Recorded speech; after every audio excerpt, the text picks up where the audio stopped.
2 நாளாவே கண்டதெல்லாம் நினைச்சு நினைச்சு ஒரே டிப்ரெஷனா இருக்கு. மருமகளே அலாரம் அடிச்சிருச்சு. என்னாச்சு மருமகளே ஒரு மாதிரி உட்கார்ந்திருக்க? ஒண்ணு இல்ல சும்மா தான் உட்காந்துருக்கேன். அப்படியா சரி, உனக்கு காப்பி வேணுமா டீ வேணுமா சொல்லு, இதோ போய் கொண்டாரேன். எதையாவது கொண்டு வாங்க அத்தை, உங்களுக்கு பிடிச்சதா கொண்டு வாங்க. இதான் எனக்கு ரொம்ப பிடிச்சதே இதான் மருமகளே, இங்கதான் நீ நிக்க. நான் நிக்கல அத்தை, உட்காந்து இருக்கேன். அண்ணி எங்க அம்மா எது சொன்னாலும் தலையாட்டு சரி சரின்னு போறீங்கல்ல, அங்க நிக்கிறீங்க நீங்க, அதத்தான் எங்க அம்மா சொல்றாங்க.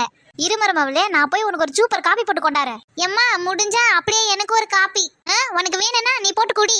அண்ணி பாத்தீங்களா அண்ணி, எல்லார் வீட்லயும் மவளதான் ரொம்ப பிடிக்குன்னு கேள்விப்பட்டிருக்கேன். ஆனா இந்த வீட்ல எல்லாமே தலைகீழ தான். மகளை விட மருமகளை தான் ரொம்ப பிடிக்கும். நாத்து அது நம்ம நடந்துக்கிற முறையில இருக்கு. இந்த மருமகளே இந்த சூடா இருக்க குடி. இப்படி நம்ம கிட்ட அன்பா இருக்கிற மாமியார் கிட்ட நம்ம டிப்ரெஷன்ல இருக்குன்னு சொல்லிட வேண்டியதுதான். என்ன மருமகளே யோசிச்சுன்னு இருக்க, குடி.